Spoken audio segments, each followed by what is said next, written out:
By the way, because I was a prosecutor for many years, including the Attorney General of California, I specialize in transnational criminal organizations. Yeah. That wall ain't gonna stop them. No. That wall ain't gonna stop them.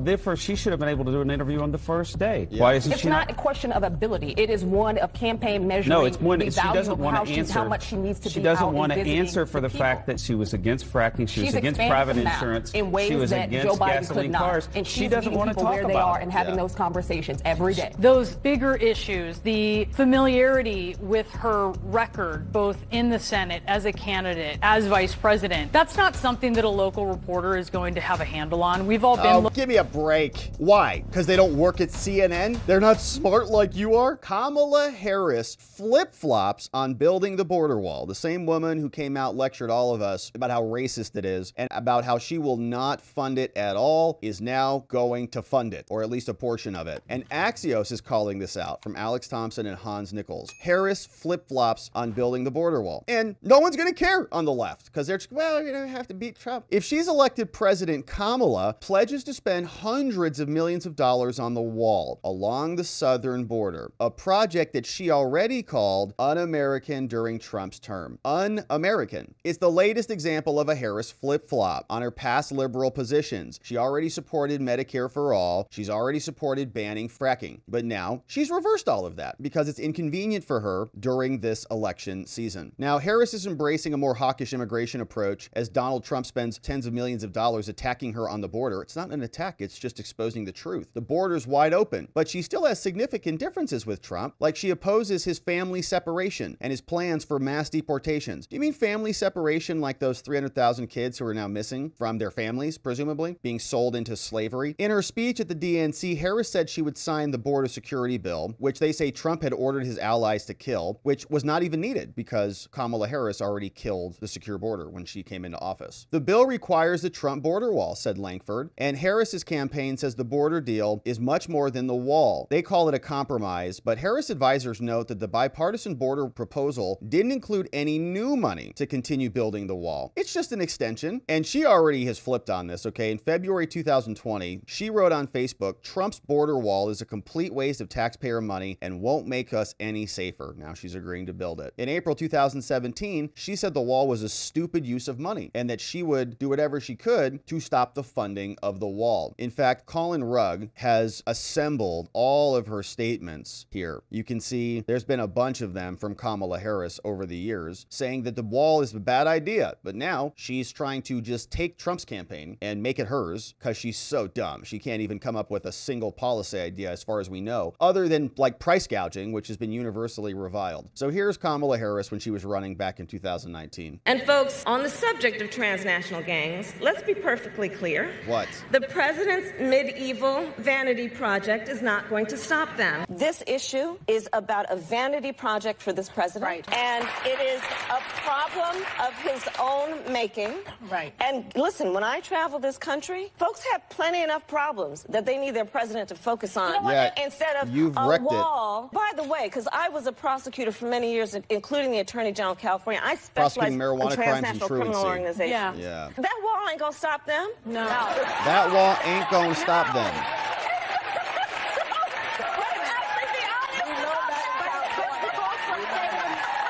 Hilarious. Wow. She's so funny and fun. Like, let's just be honest, okay? A wall's not going to stop anybody. Whoa! Why are you going to build one then, if you win? Beyond embracing the border bill, Harris' campaign has said she's a hardliner on immigration, even though she was the border czar and responsible for the root causes of immigration. One Harris TV ad frames her as a California attorney general, that of a border state prosecutor, whatever, and it's got images of border wall in her campaign ad. Harris also highlighted her support of boosting border agents. Of course, it's a flip-flop.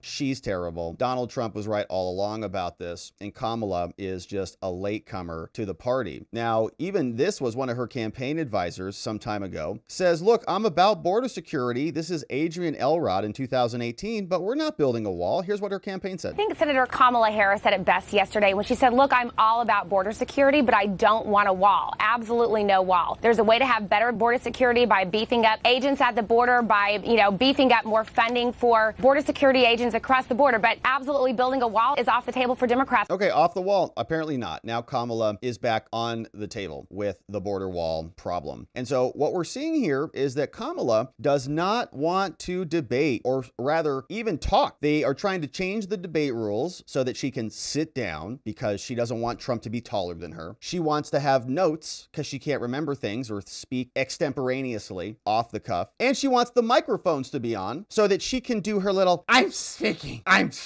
little routine and try to pretend like she's got some walls. But here is what Politico is telling us, saying inside Harris's big interview decision, she's trying to figure out what to do because she is freaked about having a conversation. Nearly 3 weeks ago, we remember this, on the tarmac in Detroit, Eugene asked Harris about plans for a sit-down interview. She had just formally secured the nomination. She said, I've talked to my team. I want us to get an interview scheduled before the end of the month. That was at the beginning of August. And we were all sitting here going, at the end of the month? It's like August 7th, weird person. Just do it tomorrow. Do it this weekend. Do it next week. It's not complicated. Just find someone. She couldn't do it. Harris gave him a deadline. I said, I want it scheduled before the end of the month. Well, guess what? It's the 27th. That's 4 days from now on a Saturday. Oh, so I mean, this is the last end of the week. The end of the week is coming up. She doesn't have an interview scheduled. Of course, you know, scheduled doesn't mean that the interview will happen by then. So what? She's going to schedule it for like October. But with the Democratic nominee generally hitting all her marks since entering the race, okay, her scripted light on policy candidacy has become an issue. And questions about when, where, and with whom Harris will finally sit down are dominating the conversation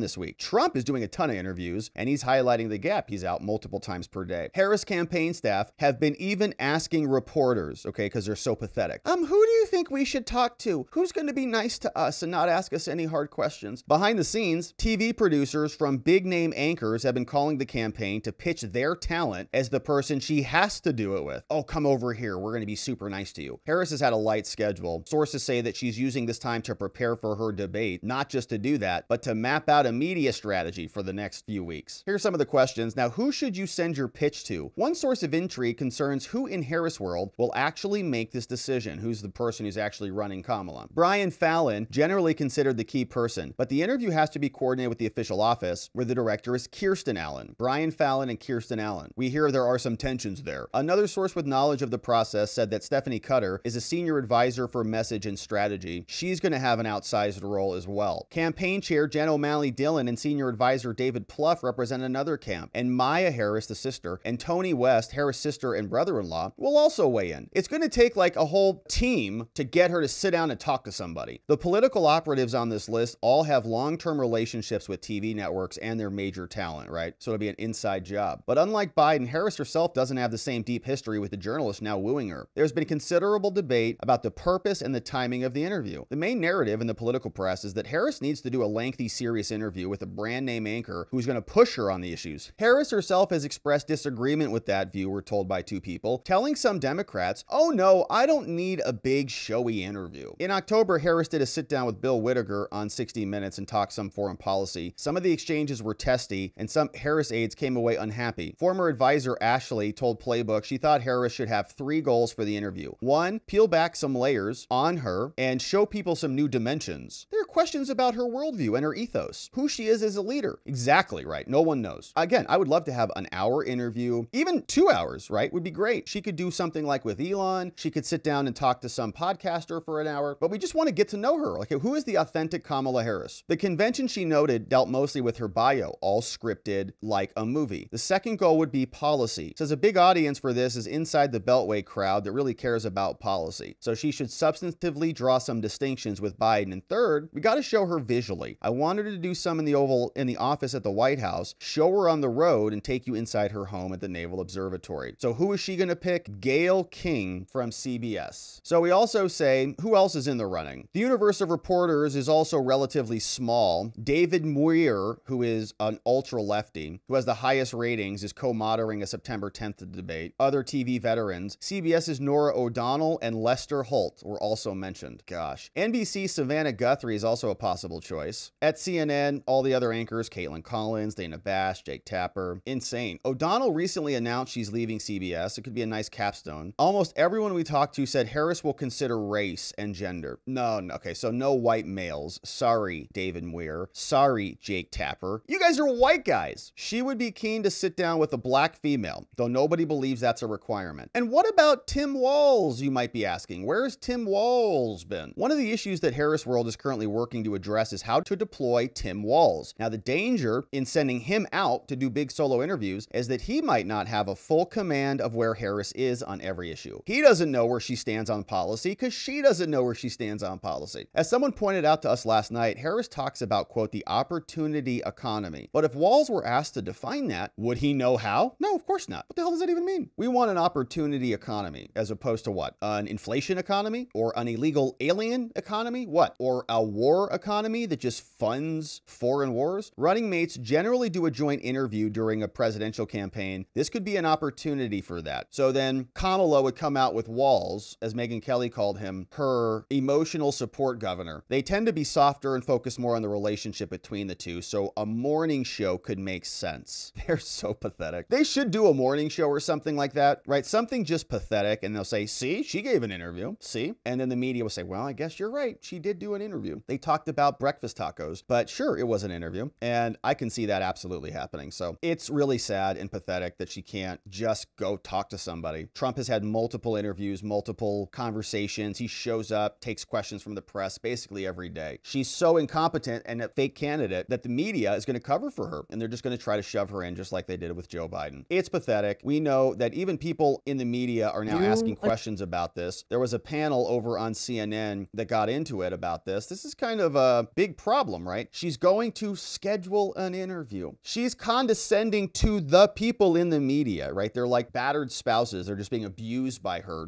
just beaten every day, and they still stick around and love Kamala Harris. Wild times. Interview. I mean, I realize that there are countervailing strategies often in terms of when you sit a candidate down with the news media. Sometimes it can be counterproductive ahead of a convention, for example. But on the other hand, if you let it go on too long, it can get out of your control. I think you're right. And that's also why her campaign has said that it's going to happen before the end of next month. And I think that that's very important. Be mindful. The DNC just ended before the end of next month, before the end of September. Now that's the new date. Last week. She just became the official nominee on Friday. Okay. On top of that, we also saw that, with the roll call, which was just a few days prior, the virtual roll call, that vote came through. This is something where we've had Kamala Harris atop the ticket officially for just a few days. So this is a very historic. Wrong. It's been over a month, 30-something days now. Campaign, a very truncated campaign, but the pressure for her was to actually get out and talk to the voters. She's been doing that. She had to build that capacity. She also just chose her vice president as a running mate. Hang on. The press was not her top priority. We're talking about the vice president of the United States. She's been preparing to be president allegedly for 3.5 years. She's also been doing a lot of interviews as vice president. So therefore, she should have been able to do an interview on the first day. Yeah. Why isn't it's she not a question of ability. It is one of campaign measuring. No, it's one. She doesn't want to answer. How much she needs to she be doesn't out want to visiting answer for the fact that she was against fracking. She was against private insurance. In ways she was that against Joe Biden gasoline could not. cars. And she doesn't want to talk where about they are it. and having those conversations every day. She's talking about it to the people who actually cast votes in November. Let me push pause because, Mark, I will say that this has been something that people behind the scenes will acknowledge is something that is not her top strength. These unscripted moments where she's under pressure from interviewers. If it was her strongest move, they would have played it already. They would have played it. Question, look, if she could talk, she could talk. I hate to play the middle here, but they're both right. I mean, Amisha and Brad, you're both right in the sense that right now they don't have to do the interview. There isn't enough public pressure for them to do it. But we are seeing these interviews start to pop up more and more, and then the question arises. I think the public pressure is building up for the interview. No, but I think it is. But remember, this is the first week back to school for a lot of schools. It's certainly in the Northeast. Kids are just back in the South right now. But people are finishing their vacations. She is able to enjoy the cover of summer right now. But she's stalled off 1/3 of this campaign, and members of the news media have let her. She's not answering questions about. We know her position. She's against fracking. She's against private health insurance. She's against gasoline cars. That's what she told us when she ran for president last time. She doesn't want to talk about those positions. That's why she's stalling it. And she should do an interview. I'm just politically saying, Brad, you have to acknowledge that it hasn't been that bad to this point. She's going to show up. It is coming. She'll show up at NPR or somewhere like that, but she's not going to take tough questions. She's going to show up on a network, and she's going to have a sit-down conversation. She has already said, her campaign has already said that that's going to happen. If you're waiting for the date, everybody else is waiting for the date. It's a month. She's actually on the ground. She's doing bus tours across the state of Georgia. She is talking to the She's voters. The last one in the voters are room. people who are going to make this decision. We're going to have to take a break. I'm sorry to cut you off, but I don't think that doing softball interviews is going to put this to rest. I understand the point that you're making, but I think the decision that I'm looking for from the Harris team is who are they choosing to sit down with? And is that going to be something where you come away feeling like she took the hard questions, or if this, snowball? And when are they going to sit down for the interview, right? Early voting is going to be starting at some point, and the question will be, when do people start casting their ballots, and can Kamala drag this out way past the time that early voting starts? Because once people start to hear from her and learn about her, they're going to reverse their positions on her. They're going to say, oh my gosh, she's just as dumb as Joe Biden was. That's not good for us. And so they got to get those votes banked before the truth comes out about who she is. Trump War Room also clipped this, and they're saying that this is a problem for Kamala. She should be out there talking. I think it was kind of an unforced error. I don't know why they've made this into such a big deal. Had she been giving interviews throughout the course of the last couple of months or the last 6 weeks, I think this would not be that big of a deal. Look, if I were in her shoes, I would do interview with local press. She's traveling to Georgia. She's traveling all over Pennsylvania and Wisconsin and other places. And I think the best thing for her to do would be to speak to local media in those states, because we know that media is very much trusted when it's local media, the people that are neighbors with the very people whose votes she wants. I don't know why she hasn't been doing. Okay, wait, Julie, I got to ask you about that, though, because you know what's going to happen. If she picks local media, local media is great in some regards because they speak very much to issues in these battleground states. And we know that obviously matters very much, right? This really comes down to a handful of states. But those bigger issues, the familiarity with her record, both in the Senate as a candidate, as vice president, that's not something that a local reporter is going to have a handle on. We've all been... Oh, give me a break. Why? Because they don't work at CNN? They're not smart like you are? Local reporters, we've all been political reporters here in Washington. We know the difference.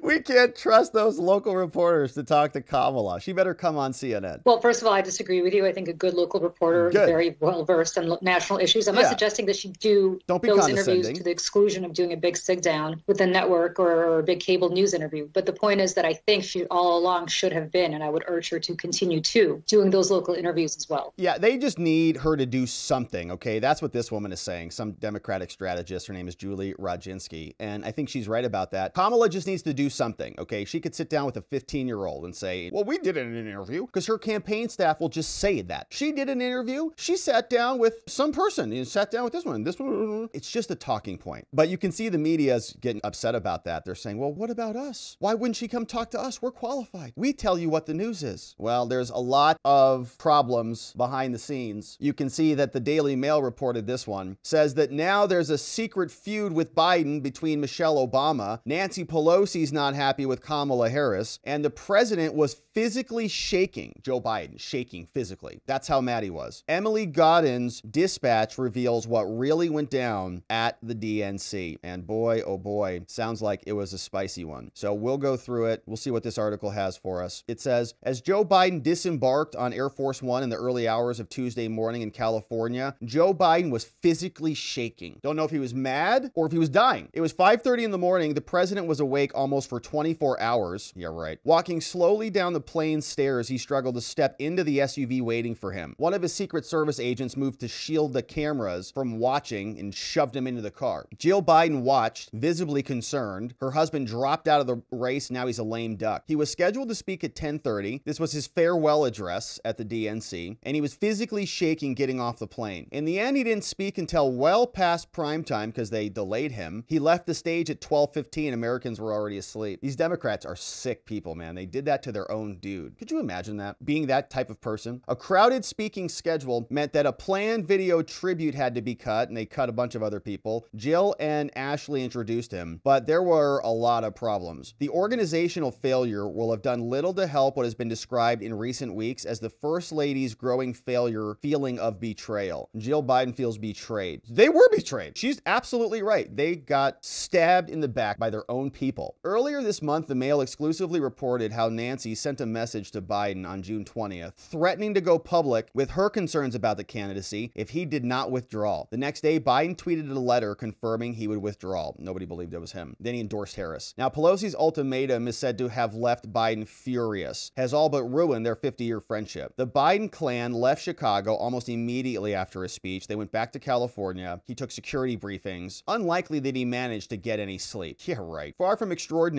however, that image of Biden shaking with exhaustion as he left Air Force One and after his own party had humiliated him on a global stage. They threw him out and then they put him at the 11 o'clock hour. It was shameful. Now, on Tuesday, the turbulence continued. Michelle and Barack Obama took keynote slots. Obama lauded Biden with praise, referred to him as brother. Michelle did not name Biden a single time, didn't even mention his name. Was it a snub? Insiders say it was, saying that Michelle allegedly refused to speak at the convention while Biden was still in the 2024 race. She hates him. She hates everybody. Michelle is said to remain angry with the Bidens over their treatment of her close friend Kathleen Beulah, Hunter Biden's ex-wife, because they're all a big, disgusting, incestuous Democratic Party. Obama's like, well, my friend's Kathleen, and your crackhead son didn't treat her right. Beulah has been seen as being exiled by the family after separating from crackhead Hunter, and Michelle's like, how dare you do that? Michelle never campaigned for Biden when he was the nominee and only confirmed her DNC speaking slot after he was out because she hates him and he hates her. Meanwhile, seated in the front row was Pelosi. Asked by the Mail on Monday if Biden was still angry with Pelosi and if he has spoken to her, Biden said, no, I haven't spoken to her. However, it's understood that Biden has been keen to exact his revenge by endorsing Harris. Pelosi and Harris are both from California, but they're not close. When Harris first ran the state's attorney general role, Pelosi endorsed a rival. After Biden dropped out, Pelosi had been in favor of an open convention, but Joe said, no, it's going to be Kamala. There is a strong speculation that Biden endorsed Harris within hours of his withdrawal precisely to aggravate Pelosi, to stop her from pushing Harris out like she tried to do, right? So the party's like not even happy with Harris. Even Pelosi and Obama, they're like, ugh. The television cameras were trained on Pelosi. She sat there. She said, we love you, Joe. Biden aides are keen to stress that Joe and Jill have moved on and they're looking forward. Yeah, right. Reports earlier this summer suggest that Obama had privately urged Biden to drop out, but then George Clooney came out, and George Clooney really caused a lot of damage there. On Tuesday night, as the Obamas addressed the convention, Harris held a campaign 90 miles away. She doesn't even like the Obamas. Her decision to absent herself was made out of sensitivity and respect to Biden. Yeah, right. She hates the Obamas. But Harris hardly needed the visual of a triumphant onstage appearance with Obama. The two were said to be close. She endorsed him early. They speak often. Yeah, right. All right, so Obama and the Bidens not getting along, and our current demented president literally shaking as he's getting off the airplane. That's good for our country, I'm sure. So here is another one from J.B. Pritzker. And Pritzker is also a liar. He's a billionaire and a liar. And Jon Stewart was really funny about this. He said that there was a very interesting situation at the DNC where you have Bernie Sanders come out and scream about the billionaires. And then right after Bernie Sanders is J.B. Pritzker, a billionaire who's very fat and happy with all of his billions of dollars lecturing all of us at the DNC. So now he's going to say that Donald Trump doesn't do anything. Meanwhile, we've seen Trump in front of the cameras constantly. You know, this is a guy, Donald Trump, who sits around all day watching Fox News and doesn't actually do much. He hasn't done many of these events, you know, these major addresses. Are you nuts? He was just here in Arizona over the weekend. He was just out at Arlington National Cemetery yesterday. He was just hanging out with the Vietnamese at their restaurant with Hung Cao. He's everywhere. Over the course of his campaign, and it's only now that it appears that he's either even or behind that he now is complaining he's got to go out and do some work. And he's basically saying Kamala Harris needs to do more. The truth is that she's answered questions along the way. You've seen her do that when she's getting on and off of little media scrums for 30 seconds. Yeah. It's pathetic. So again, their people can come out and just make stuff up, and the media just kind of smirks a little bit and allows him to get away with it. So there's Jeremy Pritzker, easily the size of 3 people, who's going to talk about Trump not being active enough. All right, so you can see there's a lot of reaction out there about Kamala Harris and what a disaster she is. She's not debating. She's trying to steal Trump's policies, no tax on tips, building the border wall, and the media allows her to get away with it.